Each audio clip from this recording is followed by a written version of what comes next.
ॐ नमो भगवते वासुदेवाय। ॐ नमो भगवते वासुदेवाय। ॐ नमो भगवते वासुदेवाय। ॐ अज्ञानतिमिरान्धस्य ज्ञानाञ्जनशलाकया चक्षुरुन्मिलितं येन तस्मै श्रीगुरवे नमः। श्रीचैतन्यमनोभीष्टं स्थापितं येन भूतले स्वयं रूपा कदा मह्यं ददाति स्वपदान्तिकं। वन्देऽहं श्रीगुरून् श्रीयुतपदकमलं श्रीगुरून् वैष्णवांश्च श्रीरूपं सागरजातं सहगण रघुनाथान्वितं तं सजीवं साद्वैतं सावधूतं परिजनसहितं कृष्णचैतन्यदेवं श्रीराधा कृष्णपादान् सहगण ललिता श्रीविशाखामितांश्च हे कृष्णा करुणा सिन्धु दीनबन्धो जगत्पते गोपेशा गोपिका कान्ता राधा कान्ता नमोऽस्तुते। तप्तकाञ्चनगौराङ्गी राधे वृन्दावनेश्वरी वृषभानुसुते देवी प्रणमामि हरिप्रिये। वंशाकल्पतरुभ्यश्च कृपा सिन्धुभ्येव च पतितानां पावनेभ्यो वैष्णवेभ्यो नमो नमः। नमो विष्णुपादाय कृष्णपृष्ठाय भूतले श्रीमदे भक्तिवेदान्तस्वामिनिति नामिने। नमस्ते सरस्वते देवे गौरवाणी प्रचारिणे निर्विशेषशून्यवादी पाश्चात्यदेशतारिणे। जय श्रीकृष्ण चैतन्य प्रभु नित्यानंद श्री अद्वैत गदाधर श्रीवासादि गौरभक्तवृंद। हरे कृष्णा कृष्ण कृष्ण हरे हरे हरे राम राम राम हरे हरे। हरे कृष्णा कृष्ण कृष्ण हरे हरे हरे राम राम राम हरे हरे। हरे कृष्णा कृष्ण कृष्ण हरे हरे हरे राम राम राम हरे हरे। मूगं करोति वाचालं पङ्गुं लङ्घयते गिरिं यत्कृपातमहं वन्दे श्रीगुरुदीनतारिणं परमानन्दमाधवं श्रीचैतन्यमीश्वरम्।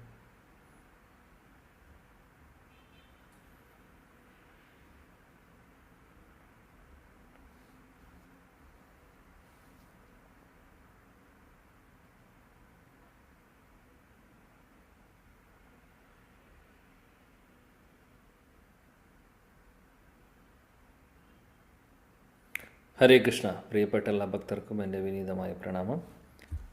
ഗ്രന്ഥരാജ് ശ്രീമദ് ഭാഗവതം പ്രഥമസ്കന്ധം നമ്മൾ പഠിക്കുന്ന അധ്യായം 11. കഴിഞ്ഞ ക്ലാസ്സിൽ 10ാമത്തെ അധ്യായം നമ്മൾ കംപ്ലീറ്റ് ചെയ്തിരുന്നു. ഇന്ന് 11ാമത്തെ അധ്യായം നമ്മൾ സ്റ്റാർട്ട് ചെയ്യുന്നു. ഓക്കെ. ഇപ്പോൾ ഈ ഒരു കഴിഞ്ഞ അധ്യായത്തിൽ നമ്മൾ കണ്ടു ഭഗവാൻ കൃഷ്ണൻ ഹസ്തിനാപുരത്തിൽ നിന്ന് ദ്വാരകയിലേക്ക് പോകുന്ന സമയത്ത് ഹസ്തിനാപുരത്തിൽ നടക്കുന്ന കാര്യങ്ങൾ, അല്ലേ? അതാണ് നമ്മൾ കഴിഞ്ഞ ചാപ്റ്ററിൽ കണ്ടത്. 11ാമത്തെ അധ്യായത്തിൽ ഭഗവാൻ കൃഷ്ണൻ ദ്വാരകയിലേക്ക് പ്രവേശിക്കുന്ന സമയത്ത് എന്തൊക്കെയാണ് സംഭവിക്കുന്നത്, അതാണ് ഇവിടെ നമ്മളിനി കാണാൻ പോകുന്നത്. ഓക്കെ. 1ാമത്തെ ശ്ലോകം. സൂത ഉവാച ആനർത്താൻ സ ഉപവ്രജ്യ സ്വർദാൻ ജനാപദാൻ സ്വകാൻ ദദ്മോധരവരം തേഷാം വിഷാദം ശമയൻ ഇവ. സൂതോ ഉവാച ആനർത്താൻ സ ഉപവ്രജ്യ സ്വർദാൻ ജനപദാൻ സ്വകാൻ ദദ്മോധരാവരം തേഷാം വിഷാദം ശമയൻ ഇവ. യെസ്, വായിക്കൂ. ഹരേ കൃഷ്ണ പ്രഭു. ഹരേ കൃഷ്ണ. ഓം നമോ ഭഗവതേ വാസുദേവായ. സൂത ഉവാച ആനർദ്ധാൻ സ ഉപവ്രജ്യ സ്പൃദ്ധാൻ ജനപദാൻ സ്വകാൻ ദദ്മോദരവരം തേഷാം വിഷാദം ശമയന്നിവ. ഹരേ കൃഷ്ണ. ഹരേ കൃഷ്ണ. ഓം നമോ ഭഗവതേ വാസുദേവായ. ഓം നമോ ഭഗവതേ വാസുദേവായ. सूत उवाच आनर्दान् स उपवृज्य श्रद्धान् जनपदान् स्वगान् दद्मोदरवरं तेषां विषादं शमयन्निव. हरे कृष्ण प्रभुजी. Thank you. हरे कृष्ण. हरे कृष्ण प्रभुजी. सूत उवाच आनर्तान् स उपव्रज्य श्रद्धान् जनपदान् सुखान् दत्मौदरवरं तेषां विषादं शमयन्निव. हरे कृष्ण. सूत उवाच आनर्तान् स उपवृज्य श्रद्धान् च न पदान् स्वकान् ददौ मोदरवरं तेषां विषादं शमयन्निव. हरे कृष्ण प्रभु. हरे कृष्ण. ओके. हरे कृष्ण प्रभुजी. यस. सूत उवाच आनर्दान् स उपव्रज्य स्वर्धान् जनपदान् सुखान् दद्मोदरवरं तेषां विषादं शमयन्निव. हरे कृष्ण. हरे कृष्ण प्रभुजी. हम्म. आनर्तान् सव उव्रज्य श्रद्धान् जनपदान् स्वगान् दत्मोदरवरं तेषां विषादं शमयन्निव. हरे कृष्ण. ഓക്കെ. വിവർത്തനം ഭാവാർത്ഥം കൂടെ വായിക്കൂ. ഹരേ കൃഷ്ണ പ്രഭു. വിവർത്തനം ഭാവാർത്ഥം ബൈ ഹിസ് ഡിവൈൻ ഗ്രേസ് അഭയ ചരണാരവിന്ദ ഭക്തി വേദാന്ത സ്വാമി ശ്രീല പ്രഭുപാദ് കി ജയ്.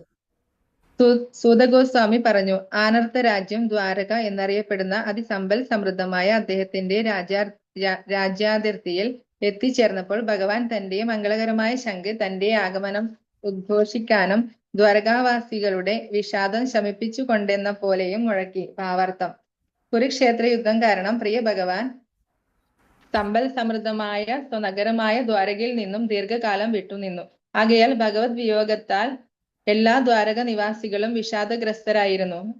ഭഗവാൻ ഭൂമിയിൽ അവതരിക്കുമ്പോൾ അദ്ദേഹത്തിന്റെ നിത്യ പാർഷദരും ഒരു രാജ്യത്തിന്റെ പരിവാരങ്ങൾ അദ്ദേഹത്തെ അനുഗമിക്കുന്നത് പോലെ ഭഗവാനോടൊപ്പം വരുന്നു. ഭഗവാന്റെ അത്തരം സഹചരന്മാർ നിത്യമുക്താത്മാക്കളാകുന്നു. ഭഗവാനോടുള്ള തീവ്രാനുരാഗത്താൽ അവർക്ക് ഒരു നിമിഷത്തേക്കു പോലും ഭഗവത് വിയോഗം സഹിക്കുവാൻ സാധ്യമല്ല. ആയതിനാൽ ദ്വാരകാ നഗരത്തിലെ നിവാസികൾ വിഷണ്ണാവസ്ഥയിലായിരിക്കുകയും ഏതു നിമിഷവും ഭഗവാന്റെ ആഗമനം പ്രതീക്ഷിക്കുകയും ചെയ്തിരുന്നു. ആകയാൽ ശുഭകരമായ ശംഖനാദത്തിന്റെ ഉദ്ഘോഷണം പ്രോത്സാഹനജനകവും അവരുടെ വിഷാദത്തെ പ്രത്യക്ഷത്തിൽ സാന്ത്വനപ്പെടുത്തുന്നതുമായി. ഭഗവാനെ തങ്ങളുടെ ഇടയിൽ കാണുവാൻ അവർ അങ്ങേയറ്റം കാക്ഷിച്ചിരുന്നു. അങ്ങനെ അദ്ദേഹത്തെ യഥായോഗ്യം സ്വീകരിക്കുവാൻ അവരെല്ലാവരും ഉത്സുകരായി തീർന്നു. ഇവയെല്ലാം നൈസർഗികമായ ഭഗവത് പ്രേമത്തിന്റെ ലക്ഷണങ്ങളാണ്. ഹരേ കൃഷ്ണ. ഹരേ കൃഷ്ണ. Thank you. അതിമനോഹരമായിട്ടുള്ള ഒരു സിറ്റുവേഷൻ, ഒരു സീനാണ് നമ്മൾ വായിക്കുന്നത്. ഭഗവാൻ കൃഷ്ണൻ ദ്വാരകയിലേക്ക് പ്രവേശിക്കുന്നു. ഒരുപാട് മാസങ്ങൾക്ക് ശേഷം അദ്ദേഹം ഹസ്തിനാപുരത്തിൽ നിന്ന് ദ്വാരകയിലേക്ക് തിരിച്ചും വരികയാണ്. നമുക്കറിയാം, കുരുക്ഷേത്ര യുദ്ധത്തിൽ അദ്ദേഹം പങ്കെടുക്കുന്നു. അർജുനൻ്റെ കൂടെ, പാണ്ഡവരുടെ കൂടെ അദ്ദേഹം അവരുടെ കൂടെ തന്നെ ഉണ്ടായിരുന്നു. യുദ്ധത്തിന് മുമ്പ് മുതൽ, യുദ്ധം കഴിഞ്ഞും പിന്നെയും കുറേ മാസങ്ങൾ അദ്ദേഹം അവിടെ കൂടെ നിന്നു. എല്ലാവരെയും സമാധാനിപ്പിച്ച് അവരുടെ സന്തോഷം അവർക്ക് എപ്പോഴും ആഗ്രഹമായിരുന്നു, പാണ്ഡവർക്കും ഭഗവാന്റെ പ്രിയപ്പെട്ട ഭക്തർക്കും കുറച്ച് കാലം കൂടെ ഞങ്ങളുടെ കൂടെ നിൽക്കണമെന്നൊക്കെ. അപ്പോൾ അതെല്ലാം, അവരുടെ ആഗ്രഹമെല്ലാം സാധിപ്പിച്ചു കൊടുത്തു. ഭഗവാൻ അങ്ങനെ അവിടെ കുറച്ച് കാലം കൂടെ നിന്നു. പക്ഷേ ഒരു കാര്യം നമ്മൾ ഓർക്കണം, ആ സമയത്ത് തന്നെ ഭഗവാനെ പിരിഞ്ഞിരിക്കുന്ന കുറച്ച് പേരും കൂടെയുണ്ട്. ഹസ്തിനാപുരത്തിലെ എല്ലാവരും ഭഗവാന്റെ ആ ഒരു സാന്നിധ്യത്തിൽ എല്ലാവരും വളരെയധികം സന്തോഷിച്ചിരുന്നു. എന്നാൽ ഇദ്ദേഹത്തെ, ഭഗവാനെ പിരിഞ്ഞിരിക്കുന്നവർ ദ്വാരകാവാസികളാണ്. അവർക്ക് വിയോഗം സഹിക്കാൻ വയ്യാതെ എല്ലാവരും വളരെ വിഷമത്തിലായിരുന്നു. ഈ മാസങ്ങളെല്ലാം ഭഗവാൻ ഹസ്തിനാപുരത്തിൽ ഉണ്ടായിരുന്ന കാലം മുഴുവനും അവർ കാത്തിരിക്കുകയായിരുന്നു, ഭഗവാനെ എന്ന് വരും ഞങ്ങളുടെ എല്ലാമായിട്ടുള്ള ദ്വാരകധീശനായിട്ടുള്ള കൃഷ്ണൻ. അവിടെ കൃഷ്ണൻ മഹാരാജാവാണ്. അപ്പോൾ അതുകൊണ്ട് എല്ലാ പ്രജകൾക്കും, എല്ലാവർക്കും, അവിടെയുള്ള ഓരോ പുൽക്കൊടിക്ക് പോലും ഭഗവാനെ അത്രയും ഇഷ്ടമാണ്. കാര്യം കൃഷ്ണൻ, പരമദിവ്യോത്തമ പുരുഷൻ ഭഗവാൻ രാജാവായി കഴിഞ്ഞാൽ എന്തായിരിക്കും സ്ഥിതി? നമ്മൾ പറഞ്ഞിട്ടുണ്ട് പല തവണ, രാജഋഷികളായിട്ടുള്ള യുധിഷ്ഠിര മഹാരാജാവും പരീക്ഷിത് മഹാരാജാവും ഒക്കെ ഭരിക്കുന്ന കാലത്ത് എല്ലാ പ്രജകൾക്കും, മൃഗങ്ങളാവട്ടെ, ചെടികളാവട്ടെ, മരങ്ങളാവട്ടെ, എല്ലാവർക്കും സന്തോഷമാണ്. ഭൂമിദേവി കനിഞ്ഞ് എല്ലാം കൊടുക്കുന്നു അല്ലേ. ഭഗവാന്റെ ശുദ്ധഭക്തർ ഭരിക്കുന്ന സമയത്ത് അപ്പോൾ ആ ശുദ്ധഭക്തരുടെ ഇഷ്ടദേവനായിട്ടുള്ള പരമദിവ്യോത്തമ പുരുഷൻ രാജ്യത്തെ രാജാവാകുമ്പോൾ എന്തായിരിക്കും അവസ്ഥ? ഒന്നും പറയാനില്ല അല്ലേ. ഓരോ പുൽക്കൊടിയും ഓരോ ചരാചരങ്ങളിലും ഭഗവാൻ ഇരിപ്പുണ്ട്, നമുക്കറിയാം. അങ്ങനെ ഓരോരുത്തരും ഇവിടെ പറയുന്നു ശീല പ്രഭുപാദി ഭാവാർത്ഥത്തിൽ അവരെല്ലാവരും കാത്തിരിക്കുകയായിരുന്നുവെന്ന്. അപ്പോൾ വിവർത്തനത്തിൽ കാണാം അങ്ങനെ ഭഗവാൻ അങ്ങോട്ട് എൻട്രി ചെയ്യുവാണ്. ഒരുപാട് മാസങ്ങൾക്ക് ശേഷം അങ്ങോട്ട് എൻട്രി ചെയ്യുന്ന സമയത്ത് അദ്ദേഹം അവിടെ വന്നു എന്ന് എല്ലാവരെയും അറിയിക്കുവാൻ വേണ്ടി അദ്ദേഹത്തിൻ്റെ ശംഖ് ഊതുന്നു. അപ്പോൾ ആ ശംഖ്, ആ ദിവ്യമായിട്ടുള്ള ശംഖിൽ നിന്നുള്ള നാദം കേട്ടപ്പോൾ എല്ലാവർക്കും മനസ്സിലായി ഇത് നമ്മുടെ ഭഗവാന്റെ, നമ്മുടെ കൃഷ്ണൻ്റെ ശംഖിൻ്റെ നാദമാണ്. അദ്ദേഹം തിരിച്ചു വന്നു. അപ്പോൾ അവർക്ക് അത്രയും കാലം അവർ വിഷമിച്ചിരുന്ന ആ വിഷമമൊക്കെ അവർക്ക് ആ ശംഖുനാദം കേട്ടപ്പോൾ എല്ലാം പോകുന്നു അല്ലേ. അതായത് ഒരുപാട് കാത്തിരിക്കുന്നൊരു വ്യക്തിയെ എപ്പോഴും കാത്തിരിക്കുകയാണ്. പെട്ടെന്ന് ആ വ്യക്തി നമ്മുടെ മുമ്പിൽ വരുമ്പോൾ എന്തായിരിക്കും സന്തോഷം ഉണ്ടാവുക നമ്മുടെ ഉള്ളിൽ. ഭൗതികമായിട്ട് ചിന്തിക്കുമ്പോൾ പോലും പലപ്പോഴും നമുക്ക് ഇഷ്ടപ്പെട്ട ഒരു വ്യക്തി ചിലപ്പോൾ മക്കളായിരിക്കാം, അച്ഛനോ അമ്മയായിരിക്കാം. മക്കൾ പഠിക്കാൻ വേണ്ടി വേറെ രാജ്യത്തേക്ക് പോയി, അവർ പഠിത്തമെല്ലാം കഴിഞ്ഞ് 2 വർഷമായിട്ട് വീട്ടിലേക്ക് വന്നിട്ടില്ല. പിന്നീട് അവർ നാട്ടിലോട്ട് വരുന്ന സമയത്ത് അച്ഛനും അമ്മയുടെ സന്തോഷം എന്തായിരിക്കും അവരെ കാണുമ്പോൾ, മക്കളെ കാണുമ്പോൾ. ചെറിയൊരു ഉദാഹരണം പറഞ്ഞു എന്ന് മാത്രം. ഇപ്പോൾ ഭൗതിക തലത്തിൽ നോക്കുമ്പോൾ തന്നെ നമുക്ക് ഒരുപാട് ഇഷ്ടമുള്ളൊരു വ്യക്തി പിരിഞ്ഞിരുന്നു കഴിഞ്ഞാൽ പിന്നീട് അവരെ കാണുമ്പോൾ ഉണ്ടാകുന്ന ആ ഒരു സുഖം, ആ ഒരു സന്തോഷം, അത് വേറെ തന്നെയാണ് അല്ലേ. അപ്പോൾ ഇവിടെ നമുക്ക് അതാണ് കാണുന്നത്. ആ വിരഹം ഉണ്ടായിരുന്നു അവർക്ക്. പക്ഷേ അവർ തിരിച്ചു ഭഗവാൻ വന്നപ്പോൾ അവരുടെ സന്തോഷം, അവരുടെ ആനന്ദം. എന്തിനു പറയണം, ദ്വാരകവാസികളെക്കുറിച്ച് നമ്മളിപ്പോൾ പറയുന്നു. വൃന്ദാവനത്തിലെ വ്രജവാസികളുടെ കാര്യമോ നമ്മളെപ്പോഴും പറയും. ആ വിരഹവേദന ശരിക്കും ദ്വാരകവാസികളെക്കാൾ കൂടുതൽ അനുഭവിക്കുന്നത് വൃന്ദാവനത്തിലെ വ്രജവാസികളാണ്. ഗോപികമാരും ഭഗവാന്റെ സുഹൃത്തുക്കളും മറ്റുള്ള എല്ലാവരും, യശോദാമയും എല്ലാവരും. അവർക്ക് വാക്കുകൊടുത്തു പോയി, കൃഷ്ണൻ തിരിച്ചു വന്നില്ല എന്ന് പറഞ്ഞ് അവർ എപ്പോഴും സദാസമയം അവർ വിരഹവേദനയിലായിരുന്നു. അപ്പോൾ പിന്നെ ഭഗവാനെ കാണുമ്പോൾ, അതായത് ഒരു വിരഹത്തിന് ഒരുപാട് മാധുര്യമുണ്ട് ശരിക്കും. നമ്മൾ നേരത്തെ പറഞ്ഞതുപോലെ ഒരുപാട് പിരിഞ്ഞിരിക്കുമ്പോൾ, ഇഷ്ടമുള്ള ഒരു വ്യക്തി പിരിഞ്ഞിരുന്നതിന് ശേഷം പിന്നീട് കാണുമ്പോൾ ഉണ്ടാകുന്ന ഒരു സന്തോഷം, ആനന്ദവും കൂടെ എപ്പോഴും ഉണ്ടായി കഴിഞ്ഞാൽ നമുക്കത് ഫീൽ ചെയ്യില്ല. കണ്ണുള്ളപ്പോൾ കണ്ണിൻ്റെ വില അറിയില്ല എന്ന് പറയുന്ന പോലെ പിരിയുമ്പോഴാണ് ആ ഒരു വേദന കൂടുന്നത്. പിന്നെ പിരിഞ്ഞതിന് ശേഷം വീണ്ടും ഒന്നിക്കുകയാണെങ്കിലത്തെ അവസ്ഥ എന്തായിരിക്കും? അപ്പോൾ അതാണ് ഇവിടെ അങ്ങനെയൊരു കാര്യമാണ്. ഇപ്പോൾ ഭഗവാൻ ഇവിടെ വരുന്ന സമയത്ത്, ദ്വാരകയിലേക്ക് പ്രവേശിക്കുന്ന സമയത്ത് അവിടെയുള്ള ദ്വാരകാവാസികൾക്ക് തോന്നുന്ന ആ ഒരു ഫീലിംഗ് ആണ് ഇവിടെ നമ്മൾ കാണുന്നത്. ഭഗവാന്റെ ശംഖുനാദം കേട്ടപ്പോൾ അവരുടെ ഉള്ളിൽ ആ വിഷമമുണ്ടായിരുന്ന അവരുടെ ഉള്ളിൽ ആ വിഷമങ്ങളൊക്കെ പോവുകയാണ് ചെയ്യുന്നത്. ശീല പ്രഭുപാദി ഭാവാർത്ഥത്തിൽ പറയുന്നു, ഒരുപാട് മാസങ്ങൾക്ക് ശേഷം ഭഗവാൻ വരുമ്പോൾ ശംഖൂതുന്ന കാര്യം. അപ്പോൾ ചോദ്യമാണ്, ഭഗവാന്റെ ശംഖിൻ്റെ പേരെന്താണ്? ഏതാണ് ശംഖ്? Panchajanyam. Okay, Panchajanyam Hrishikesham Devadattam Dhananjaya. Very good, thank you. ധനഞ്ജയൻ്റെ ദേവദത്തൻ, ഭഗവാന്റെ പാഞ്ചജന്യം. അപ്പോൾ പാഞ്ചജന്യം ദിവ്യമായിട്ടുള്ള ശംഖുനാദം കേൾക്കുമ്പോൾ അവർക്കെല്ലാവർക്കും ആ വിഷമം, വിരഹത്തിൻ്റെ വേദന മാറുന്നു. അതാണ് നമ്മളിവിടെ കാണുന്നത്. ശീല പ്രഭുപാദി പറയുന്നു, ഇവിടെ ദ്വാരകയിലുള്ള ആ ദ്വാരകവാസികളെല്ലാം തന്നെ ഭഗവാന്റെ നിത്യപാർഷദരാണ് എന്ന്. നമ്മളിത് ഇങ്ങനെ 2 തരത്തിൽ മനസ്സിലാക്കാം. ഭഗവാൻ അവതാരം എടുക്കുന്ന സമയത്ത് ഭഗവാൻ തനിയല്ല വരുന്നത്, എപ്പോഴും അദ്ദേഹം പാർഷദരെ കൊണ്ടുവരും. ഒറ്റയ്ക്ക് അദ്ദേഹം ഒരിക്കലും വരില്ല. എന്തിനു പറയണം? കൃഷ്ണൻ്റെ ഒരു ഫോട്ടോ എടുക്കുവാണെങ്കിൽ ആ ഫോട്ടോയിൽ തന്നെ ഭഗവാൻ ഒറ്റയ്ക്ക് നിൽക്കുന്നത് കാണൂ. എന്തെങ്കിലും ഒന്നില്ലെങ്കിൽ പശു ഉണ്ടാവും കൂടെ, അല്ലെങ്കിൽ രാധാറാണി ഉണ്ടാവും, അല്ലെങ്കിൽ സുഹൃത്തുക്കളുണ്ടാവും, അല്ലെങ്കിൽ ബലരാമൻ ഉണ്ടാവും, അല്ലെങ്കിൽ യശോദാമയി ഉണ്ടാവും, നന്ദമഹാരാജ് ഉണ്ടാവും, അങ്ങനെ ആരെങ്കിലും ഉണ്ടാവും. ഒന്നുമില്ലെങ്കിൽ അദ്ദേഹത്തിൻ്റെ ഫ്ലൂട്ട് ഉണ്ടാവും കയ്യിൽ. ഫ്ലൂട്ടും ഒരു വ്യക്തിയാണ്. അങ്ങനെയാണ്. അപ്പോൾ ഭഗവാൻ കൃഷ്ണൻ എപ്പോഴും ഭക്തരുടെ കൂടെയാണുള്ളത്. അദ്ദേഹം വരുവാണെങ്കിൽ ഭക്തരുണ്ട് കൂടെ ചുറ്റും. കൃഷ്ണൻ അവതാരം എടുക്കുമ്പോഴൊക്കെ ഭഗവാന്റെ ഭക്തരും കൃഷ്ണൻ്റെ ഭക്തരും കൂടെ ഉണ്ടാവും. അപ്പോൾ ഇവിടെ ദ്വാരക ലീല ചെയ്യുന്നതിന് വേണ്ടിയിട്ടും കൃഷ്ണൻ്റെ ഒരുപാട് പാർശ്വത്തിൽ വന്നിരുന്നു നിത്യലോകത്തിൽ നിന്ന്. പിന്നെ പറയുന്നു നമ്മുടെ ആചാര്യന്മാർ, ഈ വൃന്ദാവനത്തിലെ കുറേ പേര് ടെമ്പററി ആയിട്ടും ദ്വാരക ലീലയിൽ പങ്കെടുക്കുന്നുണ്ടാവും.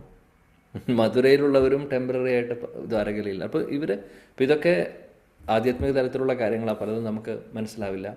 അപ്പോൾ ഭഗവാൻ അവിടെ ലീലയ്ക്ക് പോകുമ്പോൾ കുറേ പേര് അങ്ങനെ പോകുന്നുണ്ട്. പക്ഷെ അതേ സമയത്ത് അവരൊക്കെ അവിടെ ഉണ്ട്, അതുമുണ്ട്. അങ്ങനെയാണ് ഭഗവാൻ നിത്യപാർഷദരും ഭഗവാനും തമ്മിലുള്ള ബന്ധങ്ങൾ. പിന്നെ അതിന് കൂടാതെ അതൊരു കാര്യം. പിന്നെ അത് കൂടാതെ ഈ ലീലയിൽ മാത്രം പങ്കെടുക്കാൻ വേണ്ടിയിട്ടും ഒരുപാട് പേര് ഭഗവാന്റെ കൂടെ വരുന്നുണ്ട്. പിന്നെ അതും കൂടാതെ ഒരുപാട് ദേവന്മാരും ദേവതമാരും അവരും വരുന്നു. കൃഷ്ണൻ വിളിക്കുകയാണ് ചെയ്യുന്നത്. കാര്യം, ഞാനിവിടെ അവതാരം എടുത്തു വരുമ്പോൾ എൻ്റെ ഈ ഒരു ലീല നടക്കുമ്പോൾ നിങ്ങളും അതിൽ പാർട്ടിസിപ്പേറ്റ് ചെയ്യണമെന്ന് പറഞ്ഞ് അങ്ങനെ ഒരുപാട് ദേവന്മാരും കൂടെ പാർട്ടിസിപ്പേറ്റ് ചെയ്യുന്നുണ്ട്, പ്രത്യേകിച്ചും ദ്വാരക ലീലയിലൊക്കെ. പിന്നെ അതിനുശേഷം അതല്ലാതെ സാധനാസിദ്ധി നേടിയിട്ടുള്ളവർ, അപ്പോൾ നമ്മൾ പല കാറ്റഗറിയിലുള്ള ആൾക്കാരെ കുറിച്ച് പറഞ്ഞു. ഭഗവാന്റെ നിത്യപാർഷദർ, നിത്യസിദ്ധരായിട്ടുള്ളവർ, പിന്നെ മറ്റുള്ള ധാമിൽ നിന്ന്, മധുരാധാമിൽ നിന്നും വൃന്ദാവൻ ധാമിൽ നിന്നൊക്കെ കുറച്ച് പേര് ഇങ്ങോട്ട് വരുന്നുണ്ടാവും. ഭഗവാൻ പോകുന്ന അനുസരിച്ച് അവരും മൂവ് ചെയ്യും. എല്ലാവരും എന്നല്ല പറയുന്നത്, കുറച്ച് അസോസിയേറ്റ്സ് എല്ലാം. അതേപോലെ ദേവീദേവന്മാർ പാർട്ടിസിപ്പേറ്റ് ചെയ്യുന്നു. പിന്നെ സാധന സിദ്ധരും, അതായത് ഭഗവാന്റെ കൂടെ ദ്വാരകലീലയിൽ പങ്കെടുക്കണമെന്ന് ആഗ്രഹിച്ച് ഭജൻ ചെയ്തിട്ടുള്ളവർ, തപസ് ചെയ്തിട്ടുള്ളവർ, കാലാകാലങ്ങൾ ജന്മജന്മാന്തരങ്ങളായിട്ട് തപസ് ചെയ്തിട്ടുള്ളവർ, അങ്ങനെയുള്ളവർക്കും ഭഗവാൻ അവസരം കൊടുക്കുന്നു. നിത്യധാമൽ അദ്ദേഹം ഈ ഭൗമ വൃന്ദാവനത്തിൽ അല്ലെങ്കിൽ ഈ ഭൗതിക ലോകത്തിലേക്ക് അവതാരം എടുത്തു വരുന്ന സമയത്ത് ഭഗവാന്റെ ലീലയിൽ പങ്കെടുക്കാൻ ആ ക്വാളിഫിക്കേഷൻ ആയിട്ടുള്ള സാധന ഭക്തർക്ക് അല്ലെങ്കിൽ നമ്മളെപ്പോലുള്ള സാധാരണ ആളുകൾക്ക് ആ ഒരു ക്വാളിഫിക്കേഷൻ കിട്ടുന്നത് എങ്ങനെയാണ്? നമ്മളെപ്പോഴും പറയൂലേ, ഭഗവാന്റെ നിത്യധാമിലേക്ക് പ്രവേശിക്കാൻ വേണ്ടി നമുക്ക് യോഗ്യത വേണമെന്നുള്ളത്. ആ യോഗ്യത നേടുക എന്ന് പറയുന്നത് ഒരുപാട് ജന്മജന്മാന്തരങ്ങളുടെ പ്രയത്നമായിരിക്കും അല്ലേ? സാധന ചെയ്ത് പിന്നെ ആ രാഗഭക്തിയിലേക്ക് എത്തിയതിന് ശേഷമാണ് നമുക്ക് പ്രവേശനം കിട്ടുന്നത്. അപ്പോൾ ശാസ്ത്രങ്ങളിൽ പറയുന്നു, ആചാര്യന്മാർ പറയുന്നു, നമ്മൾ ഗോലോക വൃന്ദാവനത്തിലേക്ക് പോകാനുള്ള അല്ലെങ്കിൽ ഭഗവത് ധാമത്തിലേക്ക് പോകാനുള്ള ക്വാളിഫിക്കേഷൻ ആയിക്കഴിഞ്ഞാൽ ആദ്യം തന്നെ നമുക്കൊരു പ്രാക്ടീസിങ് പീരീഡ് ഉണ്ട്. അതെന്താണെന്ന് വെച്ചാൽ, ഭഗവാൻ കൃഷ്ണൻ ഭൗതിക ലോകത്തിലെ ഏതെങ്കിലും ഒരു ബ്രഹ്മാണ്ടത്തിൽ ലീലകൾ ചെയ്യുന്നുണ്ടാവും. എല്ലാ ബ്രഹ്മാണ്ടത്തിലും നിത്യം ലീലകൾ നടന്നുകൊണ്ടിരിക്കുന്നു. നമുക്കറിയാം, മഹാവിഷ്ണുവിൻ്റെ ശരീരത്തിൽ നിന്ന് വരുന്ന അനേക കോടി ബ്രഹ്മാണ്ടങ്ങളിൽ ലീലകൾ നടക്കുന്നുണ്ട് ഭഗവാന്റെ. അപ്പോൾ അതുകൊണ്ട് പറയുന്നു, ഈ ഭൗതിക ലോകത്തിൽ തന്നെ എടുക്കുവാണെങ്കിൽ തന്നെ, ഇപ്പോൾ ദാമോദര ലീലയെക്കുറിച്ച് നമ്മൾ ചിന്തിക്കുകയാണെങ്കിൽ ഏതെങ്കിലും ഒരു ബ്രഹ്മാണ്ടത്തിൽ ദാമോദര ലീല ഇപ്പോൾ നടക്കുന്നുണ്ടാവും എന്നാണ് പറയുന്നത്.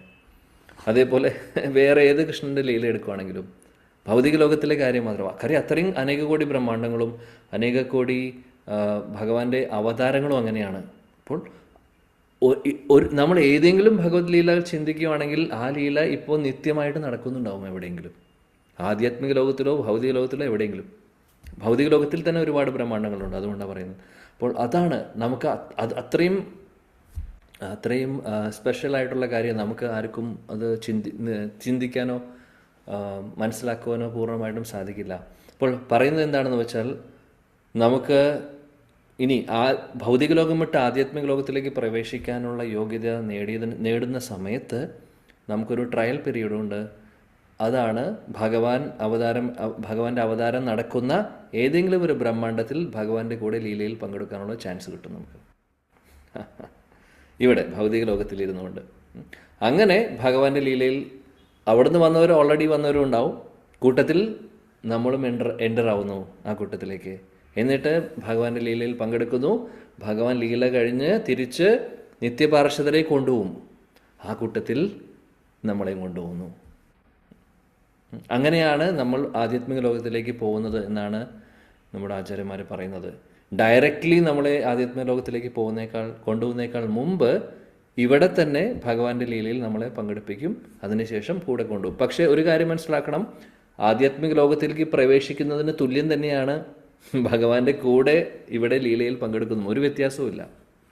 ഉദാഹരണത്തിന് ഗോലോക വൃന്ദാവനമാണ് നമ്മുടെ ലക്ഷ്യം എന്നുണ്ടെങ്കിൽ ഗോലോക വൃന്ദാവനത്തിലേക്ക് പോകാനുള്ള ആ ഒരു ക്വാളിഫിക്കേഷൻ ആയി കഴിഞ്ഞു കഴിഞ്ഞാൽ നമുക്ക് ഭഗവാന്റെ വൃന്ദാവന ലീലകളിൽ, വ്രജലീലകളിൽ നമുക്ക് പങ്കെടുക്കാനുള്ള അവസരം കിട്ടുന്നു.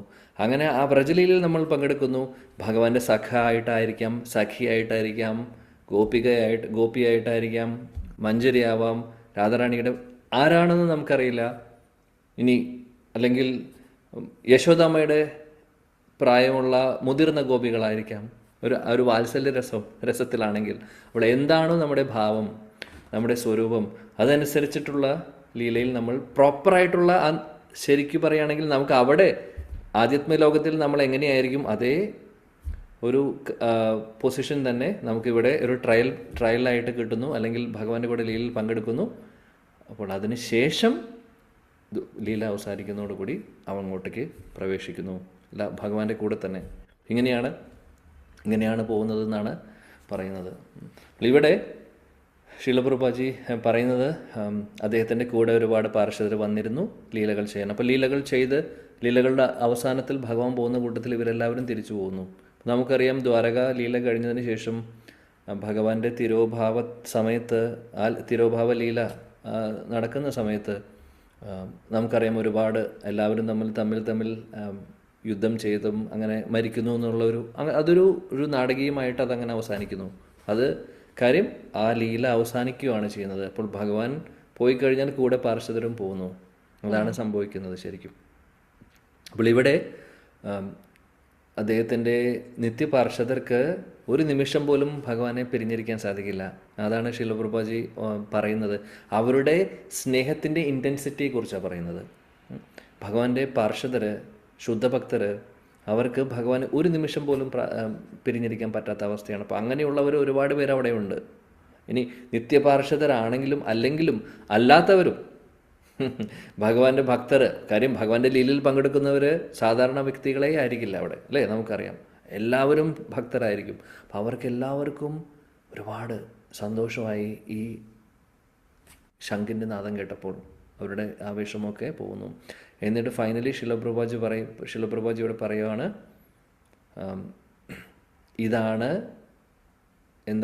ഇതാണ് സ്നേഹത്തിൻ്റെ, പ്രേമത്തിൻ്റെ, അതായത് ആ നാച്ചുറലായിട്ടുള്ള അല്ലെങ്കിൽ രാഗഭക്തിയുടെ ഒരു ലക്ഷണം എന്നാണ് പറയുന്നത്. കാര്യം രാഗഭക്തിക്ക് നിയമങ്ങളില്ല, നിബന്ധനകളില്ല. ആ സ്പോണ്ടേനിയസ് ആയിട്ട് വളരെ സ്വാഭാവികമായിട്ട് നമ്മുടെ ഹൃദയത്തിൽ തോന്നുന്ന പ്രേമം അല്ലെങ്കിൽ സ്നേഹത്തെയാണ് പറയുന്നത്, അല്ലേ? രാഗഭക്തി. അപ്പോൾ ഇതെല്ലാമാണ് ലക്ഷണം. അതായത് ഒരു നിമിഷം പോലും ഭഗവാനെ പിരിഞ്ഞിരിക്കാൻ പറ്റാത്ത ആ ഒരു അവസ്ഥ. അതെന്താണെന്ന് നമുക്കറിയില്ല. കാര്യം ആ ഒരു സ്റ്റേജിലേക്ക് നമ്മൾ എത്തുമ്പോൾ നമ്മുടെ അവസ്ഥ എന്തായിരിക്കും എന്ന് നമുക്കിപ്പോൾ പറയാൻ സാധിക്കില്ല. എങ്ങനെയായിരിക്കും ആ ഒരു നിമിഷം പോലും പിരിഞ്ഞിരിക്കാൻ പറ്റാത്ത അവസ്ഥ എന്നുള്ളത്. എന്താണെങ്കിലും ഇതാണ് ഒരു ക്രൈറ്റീരിയ. ആക്ച്വലി നമുക്ക് അങ്ങോട്ടേക്ക് പോകണമെങ്കിൽ, ഭഗവാന്റെ അടുത്തേക്ക് പോകണമെങ്കിൽ ക്വാളിഫിക്കേഷൻ ആവുന്നത് ഇങ്ങനെയാണ്. പതിയെ ഈ രാഗഭക്തിയിലേക്ക് പ്രവേശിച്ചു കഴിഞ്ഞാൽ പിന്നെ അതിന് ഒരു അവസാനവുമില്ല. സദാസമയം 24 മണിക്കൂറും ഭഗവത് ചിന്തകളും ഭഗവത് നാമവും മാത്രമേ ഉള്ളൂ. ഇതേപോലെ ഒരുപാട് സിദ്ധർ അല്ലെങ്കിൽ ഇതേപോലെ ഭക്തർ, ഒരുപാട് ശുദ്ധഭക്തർ ഇപ്പോഴും നമുക്ക് കാണാൻ സാധിക്കും ഈ ലോകത്ത്. നമുക്ക് പുറമേ നിന്ന് നോക്കുമ്പോൾ അറിയില്ല എന്ന് മാത്രം. ഒരുപാട് വരിഷ്ഠരായിട്ടുള്ള ഭക്തരൊക്കെ വൃന്ദാവനം പോലുള്ള അല്ലെങ്കിൽ ദ്വാരക അല്ലെങ്കിൽ അയോധ്യ അങ്ങനെയുള്ള ധാമങ്ങളിലൊക്കെ ഉണ്ടാവും. മായപ്പൂർ, നവദ്വീപിലൊക്കെ, വൃന്ദാവനത്തിലും കാണാം ഒരുപാട് അങ്ങനെയുള്ള ഭക്തർ. ശുദ്ധഭക്തരാണ് അവർ നമ്മൾ കാണുമ്പോൾ കുറേ താടി വളർത്തിയിട്ടുണ്ടാവും, മുടി വളർത്തിയിട്ടുണ്ടാവും, പുറമേ നിന്ന് നോക്കുമ്പോൾ അവർ കുളിക്കുന്നുണ്ടോ എന്ന് തന്നെ സംശയം തോന്നും. അത്രയ്ക്ക് വൃത്തിയൊന്നും ഉണ്ടാവില്ല ഒരു പക്ഷേ. എന്നാൽ ചിലപ്പോൾ കുറിയൊന്നും ഉണ്ടാവില്ല, ഒരു വൈഷ്ണവ തിലകമൊന്നും ഉണ്ടാവില്ല. കഴുത്തിൽ കുറേ കണ്ടിമാലയുണ്ടാവും, കുറേ താടിയുണ്ടാവും. പക്ഷേ കാണുമ്പോൾ ഒരു വൈഷ്ണവനാണെന്നുള്ളൊരു ചിലപ്പോൾ ആ ഒരു ദൃഷ്ടിയിൽ അല്ലെങ്കിൽ നമുക്ക് നോക്കുമ്പോൾ തോന്നാത്ത പല ആളുകളും ഉണ്ടാവും. പക്ഷേ അതിലും ഒരുപാട് പേര് ശുദ്ധഭക്തരുണ്ട്, നമുക്ക് തിരിച്ചറിയില്ല എന്ന് മാത്രം. അവരുടെ ചേഷ്ടകളും അവരുടെ കാര്യങ്ങളും നമുക്ക് മനസ്സിലാവില്ല. ഒരു പക്ഷേ നമ്മൾ വിചാരിക്കും 11 മണി വരെ.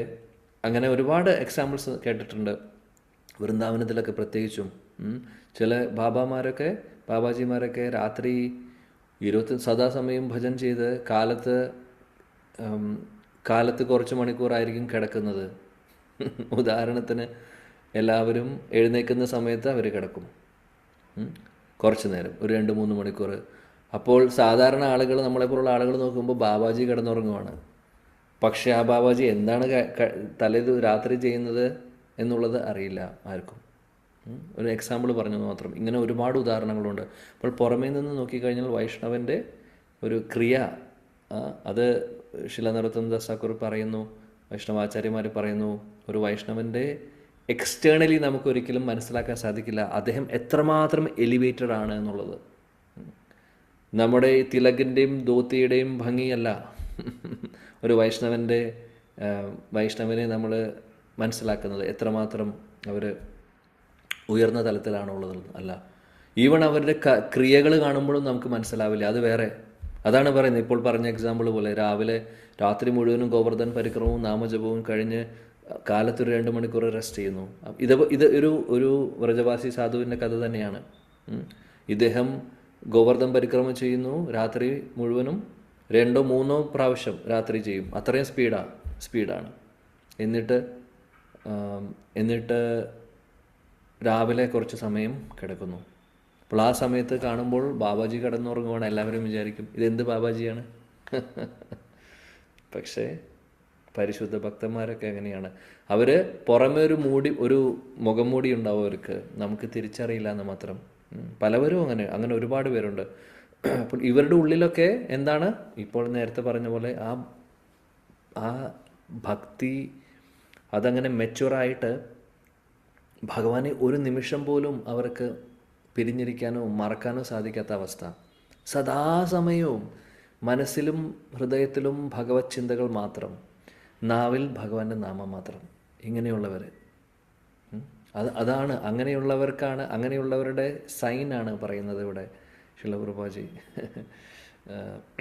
അവർക്കൊരു നിമിഷം പോലും പിരിഞ്ഞിരിക്കാൻ പറ്റാത്ത അവസ്ഥ. അപ്പം അങ്ങനെയുള്ളവർ ഇപ്പോഴും ഉണ്ട്, അല്ലെങ്കിൽ നമ്മുടെ കൂട്ടത്തിലൊക്കെ ഉണ്ടാവും ചിലപ്പോൾ ഒരു പക്ഷേ. ഇതൊക്കെയാണ് ലക്ഷണങ്ങൾ.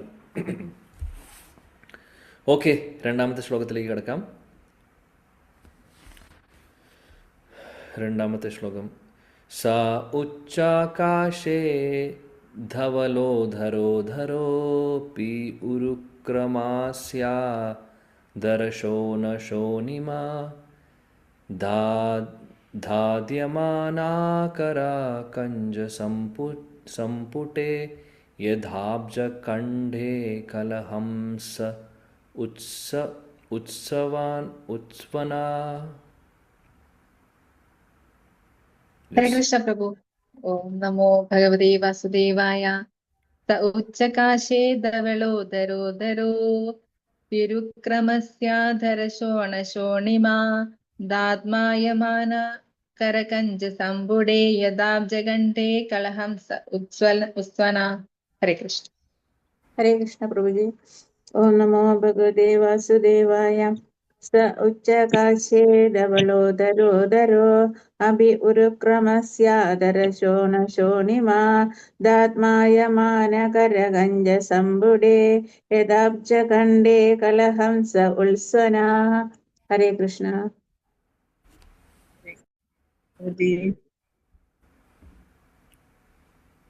ഹരേ കൃഷ്ണ. വായിക്കൂ.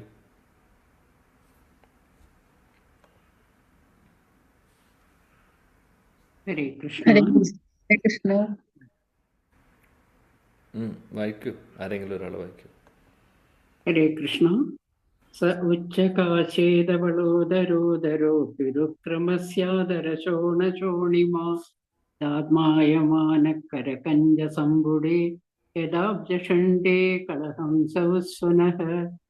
ഹരേ കൃഷ്ണ. ഹരേ കൃഷ്ണ പ്രഭുജി.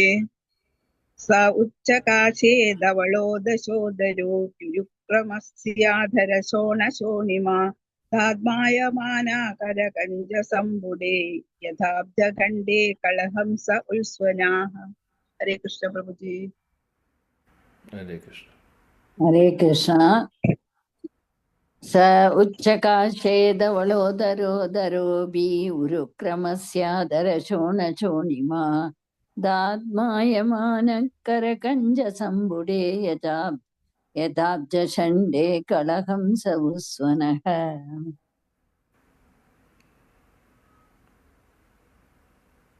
ഹരേ കൃഷ്ണ.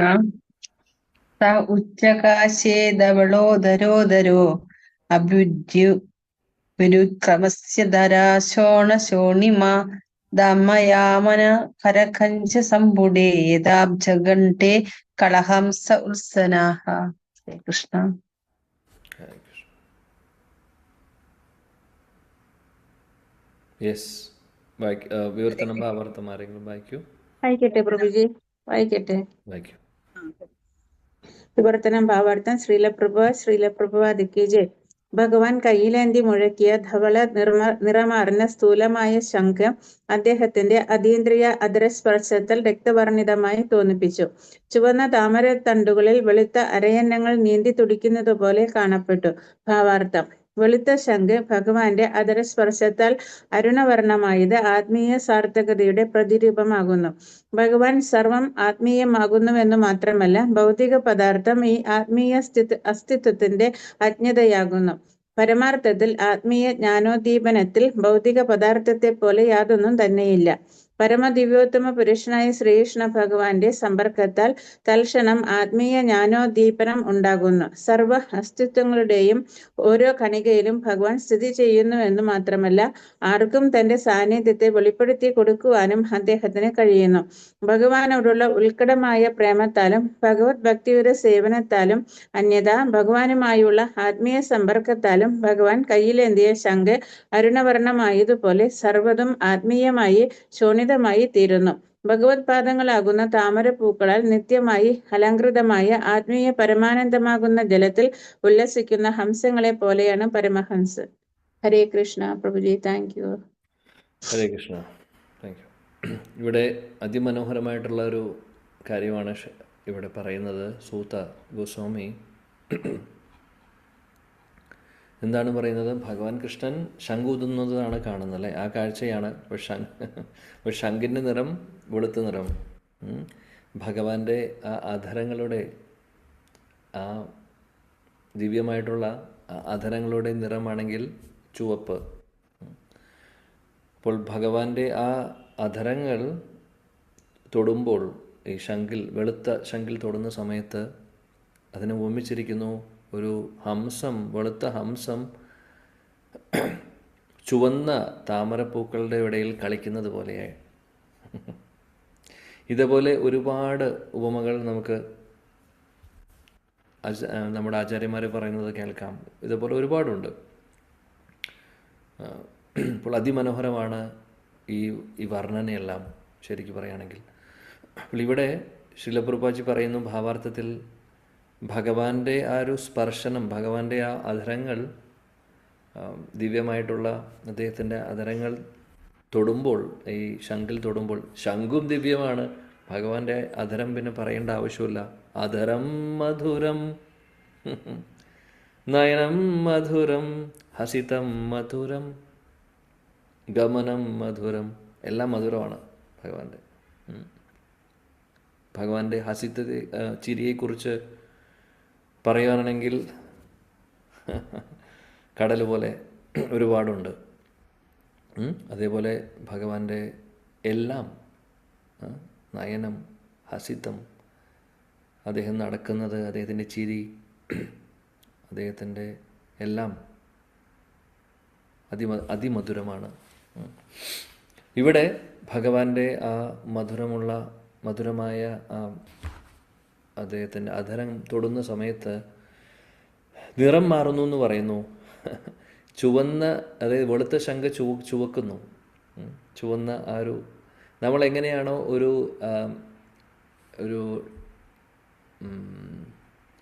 ചുവന്ന നിറത്തിലുള്ള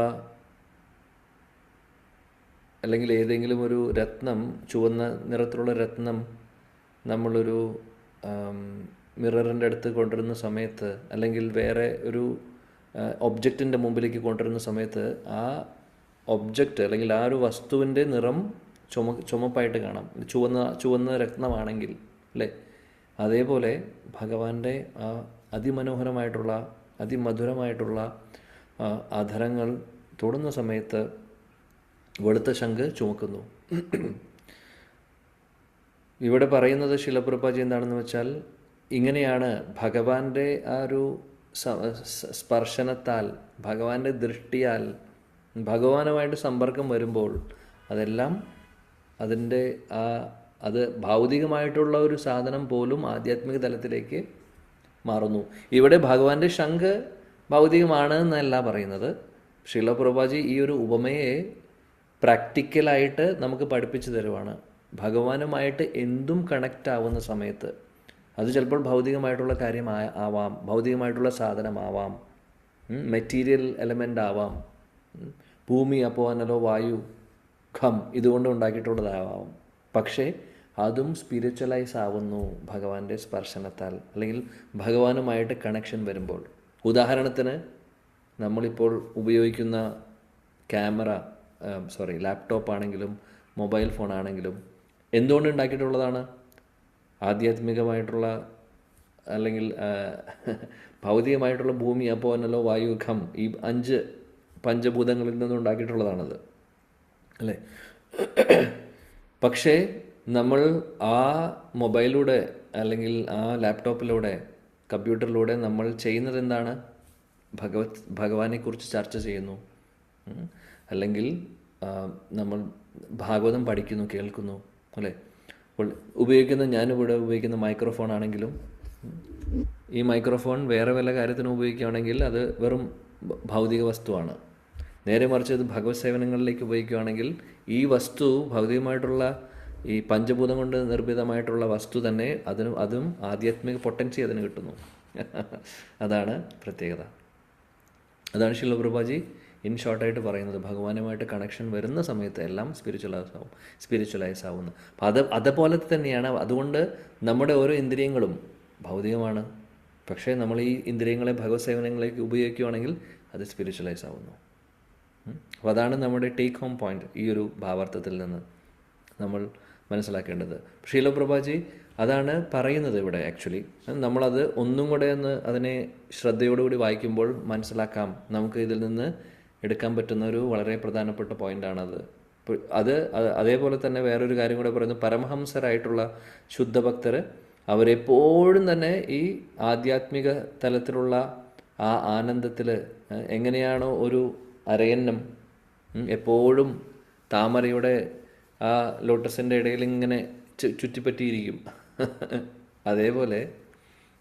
അതേപോലെയാണ് ശുദ്ധഭക്തർ എപ്പോഴും, പരിശുദ്ധ ഭക്തർ, പരമഹംസർ അവരെപ്പോഴും ആനന്ദത്തിലായിരിക്കും. ഭഗവാനെക്കുറിച്ച് കേൾക്കുമ്പോൾ, ഭഗവാനെക്കുറിച്ച് ചർച്ച ചെയ്യുമ്പോൾ, ഭഗവത് നാമം ജപിക്കുമ്പോൾ സദാസമയത്തും അവർ എങ്ങനെയാണോ അരയന്നത്തെ ഡെക്കറേറ്റ് ചെയ്തിട്ടുള്ളത്, അതായത് ഈ അരയന എന്താ ചെയ്യുക വെച്ചാൽ ഈ താമര മനോഹരമായിട്ടുള്ള താമരയുടെ ഇടയിൽ കൂടെ ആ വള്ളിയിലൂടെ ഇങ്ങനെ തലയിട്ട് താമരകളുടെ ഇടയിലൊക്കെ ഇരിക്കും. അപ്പോൾ നോക്കുമ്പോൾ നല്ല ഭംഗിയാണ്. വെളുത്ത അരയന്നം, ചുവന്ന ലോട്ടസ് അല്ലെങ്കിൽ പിങ്ക് നിറത്തിലുള്ള ലോട്ടസ് ആണെങ്കിൽ, താമരയാണെങ്കിൽ അതിമനോഹരമായിട്ടൊരു കാഴ്ചയാണ്. അതേപോലെ ഇപ്പോൾ അരയന്നത്തിനൊരു ഡെക്കറേഷൻ പോലെയാണ് ഈ ലോട്ടസ് അല്ലെങ്കിൽ ഈ ഒരു താമര. അതേപോലെ പരമഹംസരുടെ കാര്യം അതേപോലെ തന്നെയാണ്. പരമഹംസർ എപ്പോഴും, ശുദ്ധഭക്തർ എപ്പോഴും ഭഗവാനെക്കുറിച്ച് ചിന്തിക്കുന്നു, ഭഗവത് സേവനങ്ങൾ ചെയ്യുന്നു. 24 മണിക്കൂറും അവരുടെ ചിന്തകളും ചേഷ്ടകളും അത് മാത്രമാകുമ്പോൾ അവരും അലങ്കരിക്കപ്പെടുന്നു സ്പിരിച്വലി. അവരെ കാണാനും, അപ്പോൾ എങ്ങനെയാണോ അരയന്നം ഈ താമരയ്ക്കായിട്ട് ഇടയിൽ നിൽക്കുമ്പോൾ ഉണ്ടാവുന്ന ഒരു ഭംഗി, ആ ഒരു കാന്തി, അല്ലെങ്കിൽ നമുക്ക് തോന്നുന്ന അട്രാക്ഷൻ, അതേപോലെ പരമഹംസ ഭക്തരെയും നമുക്ക് അവരും എല്ലാവരെയും ആകർഷിപ്പിക്കുന്നു. കാര്യം ഭഗവാനുമായിട്ട് ചേർന്ന് നിൽക്കുവാണ് അവർ. ഇതാണ് ശരിയായിട്ടുള്ള ഭംഗി, ഇതാണ് ശരിയായിട്ടുള്ള ആകർഷണം, അല്ലാതെ വേറെ ഒന്നുമല്ല. ഭൗതിക ലോകത്തിലെ ബാക്കി എന്ത് വേണമെങ്കിൽ ആയിക്കോട്ടെ, ഭംഗിയുള്ള എന്ത് വേണമെങ്കിൽ എടുത്തോട്ടെ, അതൊന്നും നമുക്ക് ശരിക്കും അത് ഭഗവാന്റെ സേവനങ്ങളിലല്ല, അല്ലെങ്കിൽ ഭഗവാനെ അതിൽ നമ്മൾ കാണുന്നില്ലെങ്കിൽ അത് വെറും ഭൗതിക വസ്തുവാണ് എന്താണെങ്കിലും. നേരെ മറിച്ച് കാണുന്ന എല്ലാത്തിലും ഭഗവത് ചൈതന്യം നമ്മൾ കാണുന്നുണ്ട്, ഭഗവാനെ കാണുന്നുണ്ടെങ്കിൽ ചുറ്റും കാണുന്ന എല്ലാ സൗന്ദര്യം, ഭംഗിയുള്ള കാര്യങ്ങൾ, നാച്ചുറൽ ബ്യൂട്ടി ആവട്ടെ, നാച്ചുറൽ സീനറി ആവട്ടെ, വെള്ളച്ചാട്ടമാവട്ടെ. ഉദാഹരണത്തിന് നമ്മൾ പൈപ്പിലെ വെള്ളം തുറന്നിട്ട് നോക്കിക്കഴിഞ്ഞാൽ ആരെങ്കിലും ആസ്വദിക്കുമോ? അത് വലിയൊരു ആസ്വദിക്കാൻ വേണ്ടിയിട്ടുള്ളൊരു കാര്യമല്ല. നേരെ മറിച്ച് അതേ വെള്ളം തന്നെ ഒരു വെള്ളച്ചാട്ടത്തിലൂടെ വരുമ്പോൾ എല്ലാവർക്കും സന്തോഷമാണ്, എല്ലാവരും ഫോട്ടോ എടുക്കുന്നു, ചെയ്യുന്നു അല്ലേ. കാര്യം ഭംഗി. വെള്ളം ഒന്ന് തന്നെയാണ്. വെള്ളം ഇതുപോലെ ടാപ്പിലൂടെ വരുന്നതിന് പകരം വെള്ളച്ചാട്ടത്തിലൂടെ വരുന്നു. പക്ഷേ നമ്മൾ വെള്ളത്തിനെ നമ്മൾ ഭംഗിയുണ്ടെന്ന് പറയുന്നു, ഈ വെള്ളത്തെ നമ്മൾ നോക്കുന്നില്ല. പക്ഷേ പരമഹംസരായിട്ടുള്ള ശുദ്ധഭക്തർ എല്ലായിടത്തും ഭഗവാനെ കാണുന്നു. ഭഗവാന്റെ സൗന്ദര്യം, ഭഗവാന്റെ ആ ഒരു പ്രസൻസ് എല്ലായിടത്തും കാണുന്നു. അതുകൊണ്ട് അങ്ങനെയുള്ള പരമഹംസർ ഈവൻ അവർക്ക് ഒരു ശത്രുക്കളും ഉണ്ടാവില്ല. കാര്യം എല്ലാവരിലും അവരെ ആക്രമിക്കാൻ വരുന്നൊരു വ്യക്തിയാണെങ്കിലും, അവരോട് വാക്കുതർക്കം ചെയ്യുന്ന ഒരാളാണെങ്കിലും, ശത്രുവാണെന്ന് ധരിക്കുന്ന രീതിയിൽ പെരുമാറുന്ന ആളാണെങ്കിലും, അവരുടെ ഉള്ളിലും ഭഗവാനെ കാണുമ്പോൾ അവർക്ക് വ്യത്യാസമൊന്നുമില്ല. അതാണ് പരമഹംസരുടെ അവസ്ഥ. കാര്യം അവരെപ്പോഴും ഭഗവാനുമായിട്ട് ചേർന്ന് നിൽക്കുന്നു. എങ്ങനെയായിരുന്നു ശീല ഹരിദാസ് ഠാക്കൂർ? ചിന്തിച്ചു നോക്കൂ. എങ്ങനെയായിരുന്നു ശീല സനാതൻ ഗോസ്വാമി, ശീല റൂപ ഗോസ്വാമി, ഇവരെല്ലാവരും. ശീല ഹരിദാസ് ഠാക്കൂറിനെ കുറിച്ച് പറയുമ്പോൾ അദ്ദേഹം നാമം ജപിച്ച് പറയുന്നത് അദ്ദേഹത്തിന് ചുറ്റും വെളിച്ചം കാണാമെന്ന് പറയും. അതേപോലെയായിരുന്നു. കാര്യം ഉള്ളിൽ നിന്ന് ഭഗവാന്റെ തേജസ് ഭക്തരിൽ കാണും. ആ ഒരു ഐശ്വര്യം കാണും, ആ ഒരു തേജസ് കാണാൻ സാധിക്കും. അതാണ്. അപ്പോൾ അവരുടെ അടുത്ത് പോയി ഇരിക്കുമ്പോൾ, അവരുടെ സംഘം കിട്ടുമ്പോൾ സംഭവിക്കുന്നത് എന്താണ്? ലക്ഷഹീരയെ പോലുള്ളവരെ പോലും ശുദ്ധഭക്തരായി മാറുന്നു. അതാണ് അതിൻ്റെ പവർ. ഇലക്ട്രിസിറ്റി പാസ് ചെയ്യുന്ന നമുക്ക് എങ്ങനെയാണ്? വയറിലൂടെ ഇലക്ട്രിസിറ്റി പാസ് ചെയ്യുന്നുണ്ടെങ്കിൽ അത് തൊട്ട് കഴിഞ്ഞ് കഴിഞ്ഞാൽ ഷോക്ക് അടിക്കുന്ന പോലെയാണ്. ഇങ്ങനെയുള്ള പരമഹംസരായിട്ടുള്ള ഭക്തരുമായിട്ടുള്ള സംഘം നമുക്ക് കിട്ടുമ്പോൾ നമ്മളും ഇലക്ട്രിക്യൂട്ടഡ് ആവും. നമുക്കും അവരുടെ ക്വാളിറ്റീസ് കുറച്ചൊക്കെ നമുക്കും കിട്ടുന്നു. ശരിക്കും പറയുകയാണെങ്കിൽ വേണ്ട രീതിയിൽ നമ്മളത് ശരിക്കും നമുക്കതിനുള്ള അവസരം കിട്ടുവാണെങ്കിൽ നമുക്ക് പൂർണ്ണമായിട്ടും അവരെ പിന്തുടരാൻ നമുക്ക് സാധിക്കുന്നു. എങ്ങനെയാണോ ലക്ഷഹീരയ്ക്ക് സാധിച്ചത്. പക്ഷേ ആ രീതിയിൽ ആത്മാർത്ഥതയോടുകൂടി എടുക്കുവാണെങ്കിൽ മാത്രം. ഇവിടെ ഇങ്ങനെയുള്ള കുറേ കാര്യങ്ങൾ നമുക്ക് ഈ ഒരു ശ്ലോകത്തിൽ നിന്ന് ആ ഒരു അതിമനോഹരമായിട്ടുള്ള ഉപമ നമ്മൾ മനസ്സിലാക്കി ആദ്യം തന്നെ. അതേപോലെ തന്നെ ഇതിൽ നിന്ന് എന്താണ് പ്രാക്ടിക്കലായിട്ട് നമുക്ക് മനസ്സിലാക്കാനും, അല്ലെങ്കിൽ പ്രാക്ടിക്കൽ ഒരു വശത്തിലുള്ള കാര്യം എന്താണെന്നുള്ളത് ശില പ്രഭുപാദി ഭാവാർത്ഥത്തിലൂടെ നമുക്ക് പറഞ്ഞു തരുന്നു. ഓക്കെ, ഒരു ശ്ലോകം കൂടെ നോക്കാം. 3-ാമത്തെ ശ്ലോകം. തം ഉപശ്രുത്യ നിനദം ജഗദ്ഭയാവഹം പ്രത്യുത്യായു പ്രജാ സർവ ഭ്രാതൃദർശനലാലസാഃ. ഹരേ കൃഷ്ണ പ്രഭു. ഓം നമോ ഭഗവതേ വാസുദേവായ. തമുപശ്രുത്യ നിനദം ജഗദ്ഭയാവഹം പ്രത്യുദ്യു പ്രജാ സർവ ഭർതൃദർശന ലാലസാ. ഹരേ കൃഷ്ണ. ഹരേ കൃഷ്ണ. ഓം നമോ ഭഗവതേ വാസുദേവായ. തം ഉപസൃത്യ നിനദം ജഗദ്ഭയാവഹം പ്രതി ഉദയോ പ്രജാ സർവ ഭർതൃദർശന ലാലസാ. ഹരേ കൃഷ്ണ. കൃഷ്ണ ഓം ഭഗവതേ വാസുദേവായ തം ഉപുത്സുത്യാനിദം ജഗദ്ഭയാഭയാവഹം പ്രത്യുദയോ പ്രജാ സർവാ ഭക്തദർശനാലാലസാഹ. ഹരേ കൃഷ്ണ പ്രഭു. ഹരേ കൃഷ്ണ. ഹരേ കൃഷ്ണ. ഓം നമോ ഭഗവതേ വാസുദേവായ തമുപശ്രുത്യ നിനദം ജഗദ്ഭയഭയാവഹം പ്രത്യുദയോ പ്രജാ സർവാ ഭർത്തൃദർശന ലാലസാ. ഹരേ കൃഷ്ണ. ഹരേ കൃഷ്ണ പ്രഭു. ഹരേ കൃഷ്ണ. വായിക്കട്ടെ പ്രഭു, വിവർത്തനം വായിക്കട്ടെ. വായിക്കൂ. ഹരേ കൃഷ്ണ. വിവർത്തനം. വ്യക്തിത്വം കൈക്കൊണ്ട ഭയാനക രൂപത്തെ പോലും ഭീതിപ്പെടുത്തുന്ന ശങ്കുലി ശ്രവിച്ച് അത് ശ്രവിക്കുവാൻ ദീർഘകാല ആഗ്രഹിച്ചിരുന്നവരെ പോലെ ദ്വാരകവാസികൾ അതിശീഘ്രം സർവഭക്തരുടെയും സംരക്ഷകനായ ഭഗവാന്റെ സമീപത്തേക്ക് ഓടിയെടുക്കാൻ തുടങ്ങി.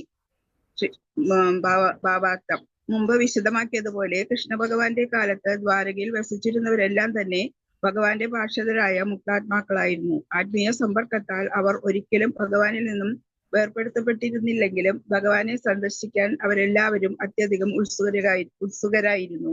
ഗോക്കളെ മേയ്ക്കാനായി ഭഗവാൻ ഗ്രാമത്തിൽ നിന്നും വളരെ ദൂരെയായിരിക്കുമ്പോൾ വൃന്ദാവനത്തിലെ ഗോപികമാർ ശ്രീകൃഷ്ണ ഭഗവാനെ കുറിച്ച് എപ്പോഴും ചിന്തിച്ചിരുന്നത് പോലെ ദ്വാരകവാസികൾ ഭഗവാൻ കുരുക്ഷേത്ര യുദ്ധഭൂമിയിലായിരുന്നപ്പോൾ ശ്രീകൃഷ്ണ ചിന്തയിൽ ആമക്തരായിരുന്നു. ബംഗാളിൽ ചില പ്രശസ്ത സാഹിത്യകാരന്മാർ വൃന്ദാവനത്തിലെയും മധുരയിലെയും ദ്വാരകയിലെയും കൃഷ്ണൻ വ്യത്യസ്ത വ്യക്തികളായിരുന്നു എന്ന നിഗമനത്തിലെത്തിയിരുന്നു. ഐതിഹാസികമായി ഈ നിർണയത്തിൽ യാതൊരു പരമാർത്ഥവുമില്ല. കുരുക്ഷേത്രത്തിലെ ശ്രീകൃഷ്ണ ഭഗവാനും ദ്വാരകയിലെ കൃഷ്ണനും ഏകവും ഒരേ വ്യക്തിത്വങ്ങളുമാകുന്നു. സൂര്യന്റെ അഭാവത്തിൽ രാത്രിയിൽ നാം എത്രത്തോളം മനോമൗഢ്യമുള്ളവരായി തീരുന്നുവോ അതുപോലെ അതീന്ദ്രിയ നഗരത്തിൽ ശ്രീകൃഷ്ണ ഭഗവാന്റെ അഭാവം നിമിത്തം എല്ലാ ദ്വാരക നിവാസികളും അത്രത്തോളം മനോമൗഢ്യരായി തീർന്നു. ശ്രീകൃഷ്ണ ഭഗവാനാൽ ഉദ്ഘോഷണം ചെയ്യപ്പെട്ട ശങ്കുലി പ്രഭാതത്തിലെ സൂര്യോദയ മംഗളസ്തുതി പോലെയായിരുന്നു. ആകയാൽ ശ്രീകൃഷ്ണനായ സൂര്യോദയത്തിൽ സർവ ദ്വാരക നിവാസികളും സുഷുപ്ത അവസ്ഥയിൽ നിന്ന് ഉണരുകയും ഭഗവാനെ സന്ദർശിക്കാനായി മാത്രം അവരെല്ലാവരും അദ്ദേഹത്തിന്റെ അടുക്കൽ ദ്രുതഗതിയിൽ പോവുകയും ചെയ്തു. ഭഗവത് ഭക്തർ സംരക്ഷകനായി ഭഗവാനെ ഒഴികെ മറ്റാരെയും അറിയുന്നില്ല. ഭഗവാന്റെ അദ്വൈതാവസ്ഥയിൽ ഭഗവത് ശബ്ദവും ഭഗവാനും അനന്യങ്ങളാകുന്നു. ഭൗതികാസ്തിത്വത്തിലെ നമ്മുടെ ഇന്നത്തെ നില ഭയസമ്പൂർണമാണ്. ഭക്ഷണം, പാർപ്പിടം, ഭയം, മൈഥുനം എന്നീ ഭൗതികാവസ്ഥയുടെ 4 വിഷമപ്രശ്നങ്ങളിൽ ഭയം ഉള്ളവയേക്കാൾ അധികം അസ്വസ്ഥജനകമാകുന്നു. എന്തൊക്കെ വിഷമഘട്ടങ്ങളാണ് ഇനി സംഭവിക്കാൻ പോകുന്നത് എന്ന ചിന്തയാൽ നാം സദാ ഭീതിയുള്ളവരാകുന്നു. ഭൗതികാസ്തിത്വം മുഴുവനും തന്നെ പ്രശ്ന സങ്കീർണമാണ്. അങ്ങനെ ഭയം സദാ മുന്നിൽ നിൽക്കുന്നു. ഭഗവാന്റെ ബഹിരംഗ ശക്തിയായ മായ എന്നറിയപ്പെടുന്ന ശക്തിയുമായുള്ള നമ്മുടെ സമ്പർക്കമാണ് ഇതിന് കാരണം. എങ്കിലും ഭഗവാന്റെ ദിവ്യനാമത്തെ പ്രതിനിധീകരിക്കുന്നതും താഴെ നൽകിയിരിക്കും പ്രകാരം 16 പദങ്ങളാൽ ശ്രീ ചൈതന്യ മഹാപ്രഭുവിനാൽ അരുളി ചെയ്യപ്പെട്ടിരിക്കുന്നതുമായ ഭഗവത് നാമോച്ചാരണത്താൽ സർവഭയങ്ങളും തൽക്ഷണം ഇല്ലാതാക്കപ്പെടുന്നു. ഹരേ കൃഷ്ണ കൃഷ്ണ കൃഷ്ണ ഹരേ ഹരേ, ഹരേ രാമ രാമ രാമ ഹരേ ഹരേ. ഈ ശബ്ദ സമുച്ചയങ്ങളുടെ ആനുകൂല്യം പ്രയോജനപ്പെടുത്തിയാൽ ഭൗതികാസ്തിത്വത്തിലെ എല്ലാ ആപൽക്കരങ്ങളായ വിഷമഘട്ടങ്ങളിൽ നിന്നും സ്വതന്ത്രമാകാൻ നമുക്ക് കഴിയും. ഹരേ കൃഷ്ണ പ്രഭുജി. ഹരേ കൃഷ്ണ. Thank you. ഇവിടെ ദ്വാരകാവാസികൾ ഭഗവാന്റെ മധുരമായിട്ടുള്ള ശംഖനാദം കേട്ടപ്പോൾ ഭഗവാന്റെ ശബ്ദം കേട്ടതിന് തുല്യമാണ്. ഭഗവാന്റെ ആ ശംഖനാദം കേൾക്കുന്ന സമയത്ത് ഇവിടെ പറയുന്നു, ഈ ശംഖ് നമുക്കറിയാം, ഈ ശംഖ് കുരുക്ഷേത്ര യുദ്ധത്തിൽ ഭഗവാൻ ശംഖ് ഊതിയപ്പോൾ എന്തായിരുന്നു അവസ്ഥ? അപ്പുറത്തുള്ളവരെ പേടിപ്പിക്കുന്ന രീതിയിലായിരുന്നു, അല്ലേ? അവർ പേടിക്കുന്നു എന്ന് പറയുന്നു. അർജുനൻ്റെയും കൃഷ്ണൻ്റെയും ശംഖനാദം കേട്ടപ്പോൾ എല്ലാവരും ഒന്ന് ചെറുതായിട്ടൊന്ന് ശ്രദ്ധിക്കുന്നു. ഓ, ചെറിയൊരു പേടി മറ്റുള്ള, അതായത് ഓപ്പോസിറ്റ് പാർട്ടിയിൽ ഒരു പേടി അവരുടെ ഉള്ളിൽ വരുന്നു. ഇനി അവരുടെ ഉള്ളിൽ പേടി മാത്രമല്ല, ഈ ലോകത്തിലെ പേടി എന്ന് പറയുന്ന ആ ഒരു വ്യക്തി, കലി എന്ന് പറയുന്ന ഒരു വ്യക്തി എന്ന് പറയുന്ന പോലെ പേടിയുടെ പുറകിലും ഒരു വ്യക്തിയുണ്ട്. ആ വ്യക്തി പോലും പേടിക്കുന്നു ഭഗവാന്റെ ശംഖനാദം അല്ലെങ്കിൽ ഭഗവാന്റെ ശബ്ദം കേൾക്കുമ്പോൾ. അതായത് അവരെ പോലും പേടിപ്പിക്കാനുള്ള രീതിയിലുള്ള ശബ്ദവും ഭഗവാനുണ്ട്. എന്നാൽ അതേപോലെ തന്നെ എല്ലാവരെയും ആകർഷിപ്പിക്കുന്ന മധുരമായിട്ടുള്ള ശബ്ദമുണ്ട്. ഉദ്ദേശിക്കുന്നത് ഈ ശംഖിലൂടെ, ഈ ശംഖ് വേണമെങ്കിൽ കുരുക്ഷേത്ര യുദ്ധത്തിലെ ആളുകൾ പേടിച്ചതുപോലെ നേരെ ഓപ്പോസിറ്റാണ് ഇവിടെ സംഭവിക്കുന്നത്. ദ്വാരകയിൽ ഭഗവാന്റെ ശംഖനാദം കേട്ടപ്പോൾ എല്ലാവർക്കും ആ ഇത്രയും കാലം പിരിഞ്ഞിരിക്കുന്ന ആ ഒരു അവസ്ഥയിൽ നിന്ന് അവർ പുറത്തു വന്ന് സന്തോഷത്തോടു കൂടി, ആനന്ദത്തോടു കൂടി അവർ ഓടിപ്പോവാന്ന് ഈ ശംഖനാദം കേട്ടപ്പോൾ. എവിടെ എൻ്റെ കൃഷ്ണൻ, എവിടെ എൻ്റെ കൃഷ്ണൻ എന്ന് ചോദിച്ച് അദ്ദേഹത്തെ കാണാൻ വേണ്ടി ഓടുന്നു. നേരെ ഓപ്പോസിറ്റാണ്. അതാണ് ഭക്തർക്ക് ഭഗവാൻ സ്വന്തം ആളാണ്. എന്നാൽ അഭക്തർക്ക് പലപ്പോഴും ഭഗവാൻ ചിലപ്പോൾ ഒരുപക്ഷെ അസുരന്മാരുടെ അടുത്ത് ഭഗവാൻ ചിലപ്പോൾ അവരെ നിഗ്രഹിക്കുന്നു. അങ്ങനെ പല ലീലകളും നടക്കുന്നുണ്ട് അല്ലേ? എന്നാൽ ഭക്തരെ എങ്ങനെയാണോ പ്രൊട്ടക്റ്റ് ചെയ്യുന്നത് ഭഗവാൻ, നമുക്ക് ഹിരണ്യകശിപുവിൻ്റെയും പ്രഹ്ലാദിൻ്റെ എക്സാമ്പിൾ തന്നെ എടുത്താൽ തന്നെ വളരെ എളുപ്പത്തിൽ മനസ്സിലാക്കാം. ഒരേ ഭഗവാൻ, ഒരേ നരഹരി, ഒരേ നരസിംഹദേവൻ.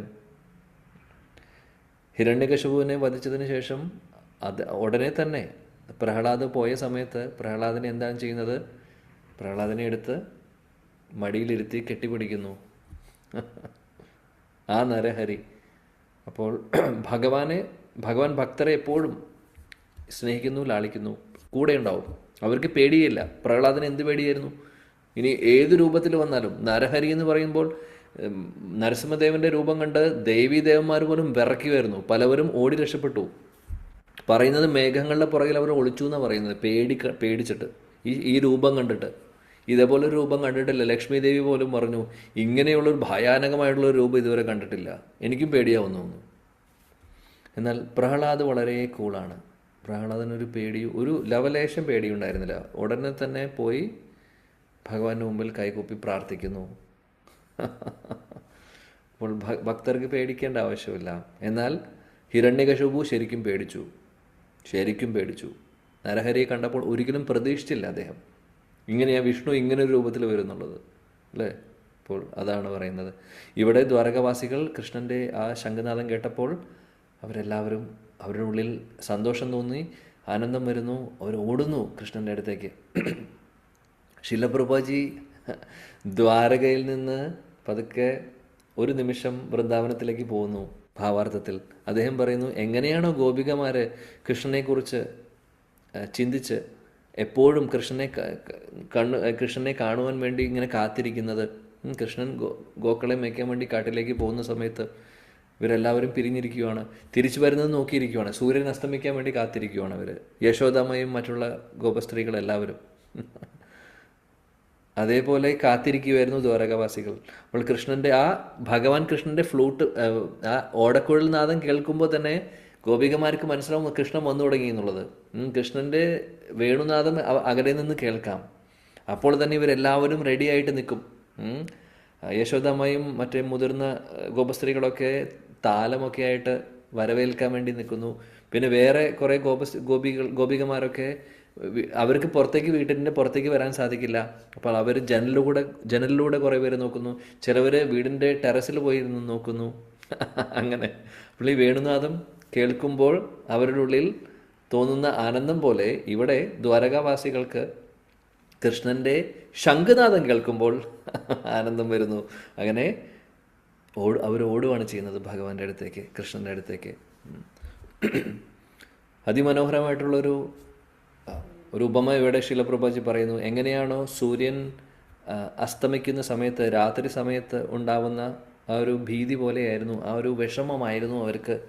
ഇനി എപ്പോൾ പകലാവും, എപ്പോൾ ഇനി കൃഷ്ണനെ കാണാൻ പറ്റും എന്നുള്ളൊരു ആദിയായിരുന്നു അവരുടെ ഉള്ളിൽ. അതേപോലെയായിരുന്നു കൃഷ്ണൻ അവിടെ നിന്ന് പോയ സമയത്ത്. എന്നാൽ ഭഗവാന്റെ ശംഖനാദം കേട്ടപ്പോൾ അവരുടെ ഉള്ളിലൊക്കെ സൂര്യൻ ഉദിക്കുന്ന പോലെ വെളിച്ചം വരുന്നു, അല്ലെങ്കിൽ സന്തോഷം തോന്നുന്നു. ശിലപ്രഭുജി പിന്നെ പ്രാക്ടിക്കലി ഈ ഭഗവാന്റെ ശംഖനാദത്തെ അല്ലെങ്കിൽ ഭഗവാന്റെ ശബ്ദത്തെ കുറിച്ച് ഇവിടെ പറയുന്നു. ഭഗവാന്റെ ശംഖനാദവും ഭഗവാന്റെ ശബ്ദവും ഭഗവാന്റെ നാമവും എല്ലാം ഒന്ന് തന്നെ. ഭഗവാനും ഭഗവാന്റെ നാമവും തമ്മിൽ വ്യത്യാസമില്ല, അതാണ് പറയുന്നത്. എന്നിട്ട് അദ്ദേഹം പറയുന്നു, ഈ ലോകത്ത് പ്രശ്നങ്ങൾ മാത്രമേ ഉള്ളൂ അല്ലേ? നമുക്കറിയാം, എല്ലാവരും നമ്മൾ ഫേസ് ചെയ്തുകൊണ്ടിരിക്കുന്നു. ആധ്യാത്മിക ക്ലേശം, ആദിഭൗതിക ക്ലേശം, ജന്മ മൃത്യു ജരാവ്യാധി എല്ലാം നമ്മൾ അനുഭവിച്ചുകൊണ്ടിരിക്കുന്നു. വേറെ ഇവിടെ നിന്ന് ഓടി രക്ഷപ്പെടാൻ സാധിക്കില്ല. ഈ ഭൗതിക ലോകത്തിലെ പ്രശ്നങ്ങളാണ് ഇതെല്ലാം. ഇതിൽ വെച്ച് ശില പ്രഭുപാദി പറയുന്നു, പേടി എന്ന് പറയുന്നതാണ് ഏറ്റവും കൂടുതൽ നമുക്കുണ്ടാവുന്നത്. എന്നാൽ എല്ലാ പ്രശ്നങ്ങളും ഭൗതിക ലോകത്തിലെ എല്ലാ പ്രോബ്ലംസിനും ഒരേ ഒരു നിവാരണമേ ഉള്ളൂ. അത് ശ്രീ ചൈതന്യ മഹാപ്രഭു നമുക്ക് പറഞ്ഞു തന്നിട്ടുണ്ട് എന്ന് ശില പ്രഭുപാദി പറയുന്നു. ഹരേ കൃഷ്ണ ഹരേ കൃഷ്ണ കൃഷ്ണ കൃഷ്ണ ഹരേ ഹരേ ഹരേ രാം രാം രാം ഹരേ ഹരേ. ഈ 16 അക്ഷരമുള്ള ഭഗവാന്റെ തിരുനാമം, ഗോലോകേര പ്രേമധന ഹരിനാമ സങ്കീർത്തനം, ആ ഹരേ കൃഷ്ണ മഹാമന്ത്രം, യുഗധർമ്മമായിട്ടുള്ള ഹരേ കൃഷ്ണ മഹാമന്ത്രം മാത്രമാണ് ഈ ഭൗതിക ലോകത്തിലെ മായദേവിയുടെ പിടിയിൽ നിന്ന് നമുക്ക് രക്ഷപ്പെടാനുള്ള ഒരേ ഒരു മാർഗം. വേറെ ഒരു മാർഗവുമില്ല. ഹരേർനാമ ഹരേർനാമ ഹരേർനാമ ഏവ ഈ കേവലം കലൗ നാസ്തി നാസ്തി ഏവ ന ഗതിർ അന്യത. വേറൊരു ഗതിയുമില്ല നാമമല്ലാതെ. ശില പ്രഭുപാദി പറയുന്നു, അതുകൊണ്ട് നമ്മളെല്ലാവരും തന്നെ ഈ ഹരേ കൃഷ്ണ മഹാമന്ത്രത്തെ നമ്മൾ സ്വീകരിച്ച് ആ ഒരു അഡ്വാൻറ്റേജ് എടുക്കൂ. നമുക്ക് കിട്ടിയിരിക്കുന്നു ഭഗവാൻ ചൈതന്യ മഹാപ്രഭുവിൻ്റെ മഹാകാരുണ്യം കൊണ്ട്. അപ്പോൾ ഈ ഹരേ കൃഷ്ണ മഹാമന്ത്രത്തെ നമ്മൾ സ്വീകരിക്കൂ, എന്നിട്ട് ശ്രീ ഭഗവാന്റെ തിരുനാമം ജപിക്കൂ. അങ്ങനെ എല്ലാ പ്രശ്നങ്ങളിൽ നിന്നും നമുക്ക് നിവാരണം ഉണ്ടാവും എന്നാണ് ഇതിലൂടെ ശില പ്രഭുപാദി നമ്മളെ പഠിപ്പിക്കുന്നത്. ഓക്കെ, സോ ഇതൊക്കെയാണ് നമുക്ക് 3-ാമത്തെ ശ്ലോകത്തിൽ നിന്നും പഠിക്കാൻ പറ്റുന്ന കാര്യങ്ങൾ. ഹരേ കൃഷ്ണ കൃഷ്ണ കൃഷ്ണ ഹരേ ഹരേ ഹരേ രാം രാം രാം ഹരേ ഹരേ. ग्रंथराज श्रीमद् भागवतम की जय, जगत गुरु शिला प्रभुपाद की जय, समवेद गौर भक्त वृंद की जय, निताय गौर प्रेमानंदे. जय जय श्री राधे श्याम, श्री वृंदावन धाम की जय. वंशाकल्पतरुभ्यश्च कृपा सिंधुभ्येव च पतितानां पावनेभ्यो वैष्णवेभ्यो नमो नमः. शिला प्रभुपाद की जय. Thank you. Hare Krishna. Thank you.